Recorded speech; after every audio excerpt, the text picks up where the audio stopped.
Fox News alert now. This is Los Angeles, California. Riots exploded over the weekend. And while Democratic leaders, including the governor and the mayor of that city, have been playing politics and blaming President Trump for enforcing our immigration laws, violent agitators were busy tearing apart downtown L.A. They physically targeted law enforcement. They spewed their violent hate for ICE agents. And after a couple of days of mass protests heating up, President Trump took action and activated at least 300 National Guard troops in response. I'm Harris Faulkner. You are in the Faulkner Focus. Rioters burned and spit on the American flag as they chanted anti-Trump hate. And some waved the flag of Mexico, which now has kind of become a symbol of the push against Immigration and Customs Enforcement, or ICE. President Trump reacted to the chaos. You have violent people, and we're not going to let them get away with it. Well, we're going to have troops everywhere. We're not going to let this happen to our country. We're not going to let our country be torn apart like it was under Biden. The Los Angeles Police Department declared an unlawful assembly, finally, after rioters refused to stop. And then a boiling point. Those criminals burned cars, threw rocks and bottles at law enforcement, even took over the major 101 freeway. And I was talking earlier, a moment ago, about the politics. Well, California Governor Gavin Newsom has pushed back against the Trump administration while it's trying to keep his state safe. Newsom and border czar Tom Homan going at it. Come after me, arrest me. Let's just get it over with. Tough guy. You know, I don't give a damn. These guys need to grow up. They need to stop. And we need to push back. And I'm sorry to be so clear, but that kind of bloviating is exhausting. So, Tom, arrest me. Let's go. Then the reporter asked me, well, could Governor Newsom or Mayor Bass be arrested? I said, well, no one's above the law. If they cross the line and commit a crime, absolutely they can. Gavin Newsom always making it about himself. Can't help himself. Chief Correspondent Jonathan Hunt in Los Angeles. Look, this affects a lot of people in L.A., Jonathan. Oh, for sure, Harris. We're outside right now, the Metropolitan Detention Center in the heart of downtown L.A. This building has been ground zero for much of the protests we have seen over the last 3 days. And you can see in front of the building one of dozens of police roadblocks that are set up around downtown right now, causing chaos, frankly, for the early morning commute. We're on an overpass right now that is literally over the 101 freeway. And as you look down here, this is the part of the 101 freeway that was the scene of some of the most violent clashes yesterday. That overpass that you're looking at in the distance, in fact, is where members of law enforcement, the LAPD and the California Highway Patrol, took refuge at one point as hundreds standing above them were throwing bottles and rocks. Ultimately, the police responded with tear gas, with flashbang grenades, and in some cases with rubber bullets. But it's been an intense few days here. Obviously, the mayor of L.A., Karen Bass, held a news conference at the height of the rioting last night, and she said that this violence was sparked to some extent by the presence of the National Guard. Here's the mayor of L.A. Our city's trying to heal. Our city is trying to rebuild. Our city does not need to be torn apart with a provocative measure from the federal government. Now, there was also some criticism over the weekend of the LAPD. On Friday night, they did appear to be slow to react to the unfolding protests and the gathering violence that was taking place on Friday evening. We watched as I anchored Fox News at night, and I have to say it was one of the first thoughts that struck me. Where is the LAPD? Well, the police chief said there was good reason for that. They couldn't get organized. They didn't have early warning of the federal action. That's not good enough for a lot of critics who think they should have done a lot more. The police chief also said, though, that this wasn't just an immigration protest. He said the police, recognized many of these protesters from other protests we've seen in recent years here in L.A. Listen to the police chief. Some would call them anarchists or by any other variety of names, but they're people that we run across routinely city to city, and this is what they do. So even more disgusting that many of the people who are doing this come in from other places just to hurt people and to cause havoc.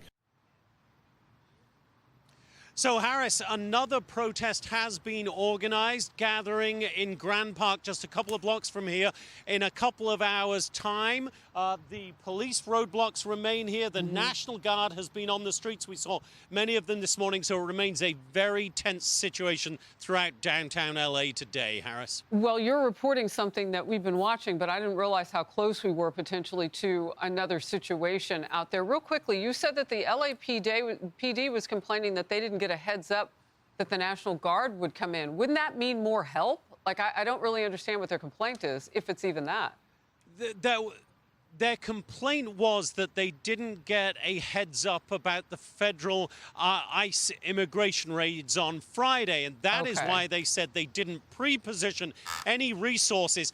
It's an excuse which doesn't hold a lot of water for a lot of critics. They say the LAPD should have known as soon as those protests started that they needed to get on the ground, and it did, from my perspective, as I watched on Friday night, Harris, it did seem to take them far too long to get organized and get involved, Harris. Yeah, I watched a bit of your excellent coverage over the weekend. Look, they don't get a heads up. I mean, we've seen what happens when ICE agents, when people are tipped off to that. Trust no one. You go in and do your job. They're being targeted right now. Okay, Jonathan, thank you very much. Absolutely. Yep. We will talk about the riots further with former Secretary of State Mike Pompeo. We want to get into the element of when national security is at stake, and we will a little bit from now. But first, I want to bring in Steve Hilton, Republican candidate for the state of California. I have heard you say time and time again with us here on the Faulkner Focus that this sort of thing can happen because they really don't have leadership there. 100%. Instead of leadership from Gavin Newsom, Harris, we're getting lying. He's lying. He's saying that this whole situation was created, manufactured, that was his word, by President Trump. No, it was created by their extreme policies, specifically their sanctuary state policies and sanctuary city policies in LA, which meant that instead of cooperating with federal law enforcement, who are there to uphold our law, to enforce our border, and to deliver the mandate of our president, who was elected on a specific promise to deal with this situation, instead of cooperating with all of that, they stand back and they say, we're not going to help you. That's why you have to have ICE conducting these operations in this way. And then once the situation gets out of control, you see the second example of their total catastrophic failure, complete inability to handle a situation like this. No leadership, stepping back, letting the riots unfold, and then when they're out of hand and out of control, blaming someone else. If I were the governor, none of this would have happened. We would cooperate with federal law enforcement, and we would not tolerate this kind of chaos and lawlessness on the streets of California. What you are describing is trying to protect citizenry and all those businesses in the downtown area. I mean, just think about the economy there. We've seen this sort of thing in America before. We saw it after the riots on the death of George Floyd. But this particular situation, hearing the cops cry about, well, we didn't know that this was going to be happening or that was going to be happening. They're a sanctuary city. It's a sanctuary state. That's the whole point. They're not helping our ICE agents, which is what you said. All right. So you mentioned Gavin Newsom, so did I. Let's get to this, because he's been busy on social media. He may not be able to solve anything in his own state, but he can tweet. Governor Newsom posted this morning, this is exactly what Donald Trump wanted. He flamed the fires and illegally acted to federalize the National Guard. The order he signed doesn't just apply to California. It will allow him to go into any state and do the same thing. We are now suing him. Steve, your reaction? Oh, for goodness sake. I mean, this guy, it's so obvious now. He doesn't care about California. He just cares about his career, specifically running for president in 2028. That's what all of this is about. We can't afford that. Exactly as you said, we've got people suffering, businesses being hurt. And by the way, this is not new. This is just a larger scale version of what's been going on in Los Angeles and other cities in California for weeks and weeks on end. It's just a permanent situation of lawlessness. Just the other week, we saw a street party get out of control, hundreds of thugs marauding around a neighborhood, vandalizing property, setting cars on fire, all the things that we're seeing now. That was just a couple of weekends ago. The LAPD did nothing, stepped back, let it all happen. Nobody was arrested because we don't have leadership in California that actually upholds the law and protects our people instead of protecting violent criminals. And Gavin Newsom's running around tweeting, as you say, and these histrionic, hysterical comments about Tom Homan, come and arrest me. Yeah. I mean, what is this?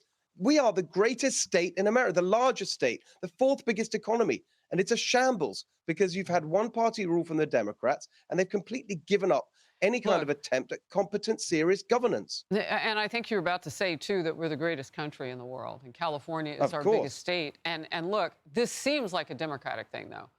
I mean, it really does. I don't know if you could see in that video, but they were setting Waymos, those non-human driven cars. They have them a lot in Arizona and some of the test areas across the West to see how they do. That's a lot of money that's burning. So we know that their politics are not for the environment. We'll put it that way. We also know that their politics don't include being safe around human lives. So we can check that point. But, Steve, why the flag of Mexico in particular? Well, this is, again, an example of what's gone so badly wrong in California, the ideological extremism. So these protests and the organizations behind them, unbelievably, we're now learning, are actually funded in part by California taxpayers.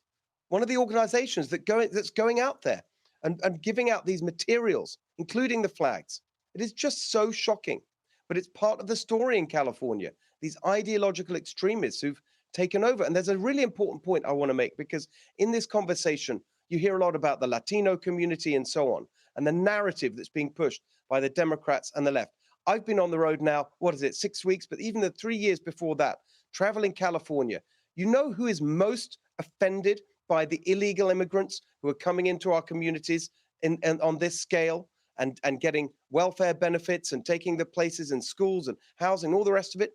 The people who are most offended by that are legal immigrants, in particular, working class Latinos. I was just sitting down with them a couple of weeks ago in East LA, and they were telling me these people need to get out. That was the phrase that they used.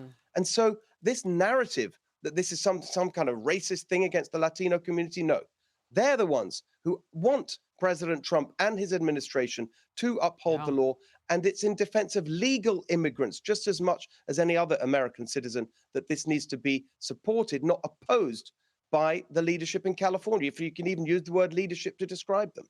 Well, that's so interesting, you sitting down with those community members and citizens in East LA. Having lived in Los Angeles, it is a place where people come legally and can make their dreams come true. And we hope that for the entire country. But when you fly another country's flag and try to destroy ours and the people who live here, that sends a really bizarre, dangerous message. I do know reports of the president of Mexico, Sheinbaum, telling people to, get out and protest. Now, I don't know if she knows what she's talking about there, but can you really get away with that, inciting something from another land? Anyway, I'll let you go. Thank you, Steve, for joining me on this. Hey, everyone. I'm Emily Campagno. Catch me and my co-hosts Harris Faulkner and Kaylee McEnany on Outnumbered every weekday at 12 p.m. Eastern, or set your DVR. Also, don't forget to subscribe to the Fox News YouTube page for daily highlights.